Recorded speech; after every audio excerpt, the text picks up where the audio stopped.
All right. Cheers, everyone. Ready to uncork something special today. Always up for a good bottle, especially if it involves a little digging, a little discovery. That's what we like to hear. So today's deep dive is taking us all the way to Portugal. Ah, Portugal, the land of sun, sea, and some seriously underrated wines. You got that right. And we're zeroing in on one grape in particular, Fernão Pires. Interesting choice. Not the first grape that comes to mind for most, but that's what makes these deep dives so fun, right? Exactly. We're all about uncovering those hidden gems. And our listener today clearly shares that adventurous spirit because they sent in a whole stack of sources on Fernão Pires. Oh, they're serious about this. Seriously serious. They want to know it all. History, flavor profiles, growing regions, even the perfect food pairings. Sounds like we've got our work cut out for us. But hey, no better way to spend an episode, am I right? Unpacking a grape's whole story, from vine to glass. You get it. All right, let's dive right into it with the name itself, Fernão Pires. I've got to be honest, every time I see it, I feel like I'm trying to pronounce a magical spell. The Portuguese language. It's a beautiful mystery in itself, and the grape's name only adds to the intrigue. You wouldn't believe some of the origin stories swirling around. Oh, really? Spill the tea. Hmm. Who is this mysterious Fernão Pires? A legendary winemaker. A mythical creature. Well, we haven't found any evidence of mythical creatures yet, but some theories are pretty out there. One suggests that Fernão Pires was a real person, a humble farmer from the 18th century tending his vines in the Ribatejo region. A farmer-turned-grape icon. That's kind of a Cinderella story for the wine world. It is. Imagine being so good at what you do, so dedicated to cultivating these grapes, that your name becomes synonymous with the variety itself. Wow, talk about leaving your mark on the world. So we've got hardworking farmer. Any other contenders for the name? There's always a nobleman in the mix, right? Some historians believe Fernão Pires was a wealthy landowner, passionate about wine, who helped popularize this particular grape. Okay, so maybe not rags to riches, but a more noble pursuit of the perfect vintage. I like it. Exactly. He could have been experimenting with different winemaking techniques, using his influence to share his love for this grape. We might be sipping on the legacy of a true wine visionary. Okay, I'm hooked. This is already more dramatic than an episode of, well, what's the last theory? It's got to be a good one. Buckle up. Some say our mysterious Fernão Pires was actually a tribute to Fernão Mendes Pinto, a 16th century Portuguese explorer. Hold on. So the grape might be named after a real-life Indiana Jones figure. I am here for it. Imagine, he sails the high seas, explores exotic lands, and brings back this amazing grape to his homeland. It's the ultimate souvenir. And now we get to enjoy the fruits, or should I say, the wines of his adventures centuries later. That's amazing. It's incredible to think how far back this grape's story goes. Talk about a sense of place, right? Yeah. Each sip is basically a journey through Portuguese history. But let's be honest, all this history talk is making me thirsty for, well, The good stuff. the good stuff. So enough with the origin stories. Let's talk flavor. What should we actually be looking for in a glass of Fernão Pires? Paint us a picture. Get ready for an explosion of aromas. Fernão Pires is known for being super aromatic, bursting with these vibrant, zesty notes. The first thing you'll probably notice is this bright citrus character. Okay, I'm already on board with the citrus. Big fan. What kind of citrus are we talking? Think lemon zest, grapefruit, even a touch of lime. It's like sunshine in a glass. And woven through that citrus, you often get these delicate floral aromas like jasmine or acacia, sometimes even a hint of orange blossom. Ooh, I love those floral notes in white wines. They add such a beautiful elegance and complexity. And Fernão Pires has complexity in spades. Those initial bright, zesty notes are just the beginning. As you keep sipping, you might find subtler hints of spice, like white pepper or a touch of ginger, depending on where the grapes are grown. Maybe even some herbal notes, like lemongrass. And if it's been aged a bit, you might get a touch of honey or even almond. Wow, this is so much more dynamic than I expected. It's not just one flavor profile. It's a whole spectrum waiting to be discovered. And that's just scratching the surface. We haven't even talked about the impact of terroir, the soil, the climate, how those factors influence the final expression of the grape. All right, you've officially piqued my curiosity. Let's get down to the terroir talk. Where should we start our virtual vineyard tour of Portugal? You know what they say, terroir, terroir, terroir, it's everything. And Portugal, oh boy, it's like a playground for winemakers with all its microclimates and soil types. So true. Each region has its own distinct personality, its own story to tell.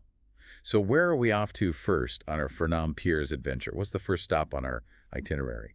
Well, we can't talk about Fernão Pires without a trip to Vinho Verde, right? I mean, it's practically synonymous with the region. Vino Verde. Even the name sounds refreshing. Makes me think of lush vineyards and ocean breezes. You're not far off. Vinho Verde is all about that youthful energy, those light, zesty wines that are just perfect for a warm day. It's where Fernão Pires really shines in its purest form. Okay, you've sold me. I'm picturing myself with a glass of Vino Verde right now, overlooking the Atlantic. But I've always wondered about that slight spritz, that almost effervescence that Vino Verde is known for. Is that something to do with the Fernão Pires grape itself? It's actually a bit of a tag team effort. Fernão Pires naturally has that vibrant acidity, that zestiness that lends itself to a bit of spritz, but then the winemakers, they've got their own tricks up their sleeves too. Ooh, do tell. I love a good winemaking secret. Well, it's not exactly top secret. Many winemakers in Vinho Verde will do a second fermentation in stainless steel tanks, which gives it those fine bubbles, that lovely effervescence. Uh-huh. So it's like capturing a little bit of that sparkle, that freshness in every bottle. Are there any Vino Verde producers that you think really nail this style? Oh, absolutely. One that comes to mind is Quinta da Aveleda. Their Follies Vinho Verde is a classic for a reason. All those citrus and floral notes we talked about, perfectly balanced, crisp, and refreshing. If you're looking for something with a little more depth, Casa de Sazim's Cruzeiro Vinho Verde is worth trying. Cruzeiro. I like the sound of that already. What makes it stand out? They've got these amazing granite soils in their vineyards, which give the wine this really interesting minerality. Minerality. I hear that word a lot, but I'm not always sure what people mean by it. Is it like actually tasting the minerals in the soil? That's a question I get all the time. And it's understandable. Minerality is one of those wine words that can seem a little, I don't know, mystical almost. Right. Like, am I supposed to be tasting rocks? Not quite. Think of it more like the soil's subtle influence on the wine. It's that kind of, savory, almost salty tang you sometimes get, like a wet stone or maybe a faint saline note. It adds another dimension to the flavor. Okay, that makes more sense. Is it the wine's own unique fingerprint shaped by the earth it came from? I'm fascinated. It's pretty cool when you think about it, right? How all these elements come together. But hey, we've been talking about Vinho Verde for a while. Ready to continue our virtual tour? Lead the way. Where to next? Let's head south to the Tejo region. If Vinho Verde is all about youthful energy, Tejo is where things get a little more, shall we say, grown up. Ooh, mature Fernão Pires. I'm intrigued. What changes down south? Well, Tejo is blessed with warmer temperatures and plenty of sunshine, so those grapes, they ripen a bit more fully, developing these beautiful stone fruit flavors. Think peaches, maybe a hint of apricot. Some producers are even getting tropical notes like passion fruit. Passion fruit. Okay, you're really speaking my language now. But does that mean the wines from Tejo lose that signature Fernão Pires freshness? Not a chance. They still have that vibrant acidity, but it's balanced out by the riper fruit flavors, giving you a rounder, fuller-bodied wine. And here's where things get really interesting. Some producers in Tejo are experimenting with oak aging. Whoa, oak-aged Fernão Pires. Right. That's not something you hear every day. What does that do to the flavor? It adds a whole other layer of complexity. Think vanilla, maybe some toasted nuts, sometimes even a hint of smokiness. It's a whole different expression of the grape. Okay, I'm sold. I need to get my hands on a bottle of oak-aged Fernão Pires. Stat. Any recommendations? One producer who's doing incredible things with oak-aged Fernão Pires is Quinta da Lorna. They've got this way of balancing those classic citrus and floral notes with these really subtle, elegant oak influences. It's pretty special. Quinta da Lorna, got it. They're going straight to the top of my list. But before we move on from Tejo, I have to ask about something that's been on my mind. Climate change. It's a big concern for wine regions all over the world. Are producers in Tejo feeling the heat? Literally. It's definitely a topic of conversation, no doubt about it. Fernão Pires, like all grape varieties, has its comfort zone when it comes to temperature. But here's the thing about the Portuguese. They've been making wine for centuries. They know their land. They're adaptable. They roll with the punches. Exactly. And they're not just sitting back and waiting for things to happen. They're experimenting with different vineyard techniques, trying to get ahead of the curve, planting at higher altitudes where it's cooler, using specific trellising methods to provide more shade for the grapes. They're committed to preserving this grape for generations to come. That's really encouraging to hear. It's a reminder that even in the face of these challenges, there's still so much passion and innovation in the wine world. Okay, so we've explored the fresh, youthful side of Fernão Pires in Vinho Verde, the riper, more sun-kissed expressions in Tejo. What other regional treasures await us? We've got to head north again, but this time, let's swing by Lisboa. It's got a different vibe altogether. Lisboa. Okay, now you're talking. City vibes, ocean views. Sign me up.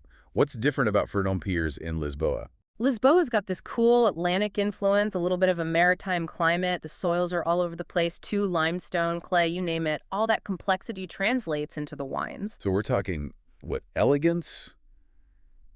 Minerality. You've got it. The Fernão Pires wines from Lisboa tend to be a little more restrained, a little more mineral-driven. Lisboa Fernão Pires, the sophisticated cousin? I like the sound of that already. Got any go-to producers from the region? Oh, absolutely. When it comes to Lisboa and Fernão Pires, Quinta de Chocopala is doing some really exciting things. Quinta de Chocopala. Okay, that's going straight into my notes. What makes them so special? Their vineyards are incredible. Picture this. Rolling hillsides overlooking the Atlantic Ocean.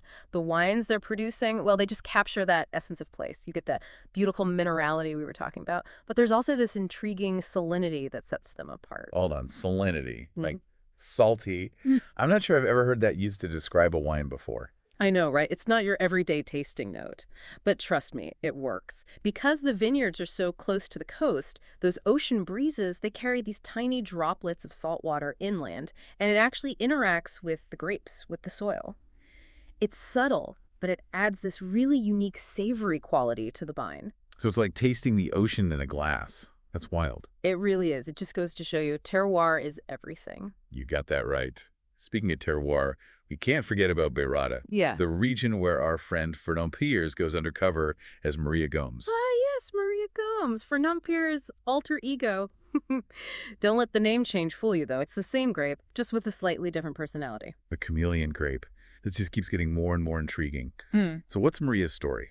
Well, Beirada's interesting. It's got this cooler climate, more Atlantic influence, and the soils are mostly clay-based. So the Maria Gomes wines, they tend to have this steely character, really high acidity, a pronounced minerality.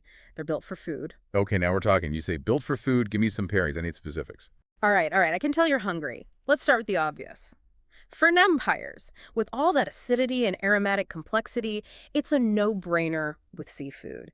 Think grilled fish, shellfish, anything with a little bit of richness that the wine can cut through. Classic pairing for a reason. I'm already picturing a plate of grilled sardines with a squeeze of lemon alongside a glass of, let's say, Vinho Verde. Now you're talking my language. And don't be afraid to get a little adventurous with your pairings either. Fernão Pires can handle a bit of spice. So think Thai food, maybe some lighter Indian curries. The key is to look for those dishes that have some acidity to match the wine. I love that. It's like a culinary balancing act. Finding those flavor combinations that really make both the wine and the food shine. Exactly. And don't forget about cheese. You can't go wrong there. A younger Fernão Pires with a fresh goat cheese is heavenly. But a more mature, oak-aged bottle, that could stand up to something richer, like a Comté or even a sharp cheddar. This is making me realize Fernão Pires, or should I say Maria Gomes, it's not just a one-trick pony, is it? There's so much versatility here. That's the beauty of it, and that's what I hope our listeners take away from this deep dive. Don't be afraid to explore the different styles, the different regions. You might be surprised at what you discover. Couldn't agree more. Well, I don't know about you, but I am suddenly very thirsty and also maybe a little bit hungry. Me too. All this talk of Portuguese wine and food pairings. Guess it's time to track down a bottle of Fernão Pires and do some experimenting of our own. Cheers to that. Cheers. Until next time.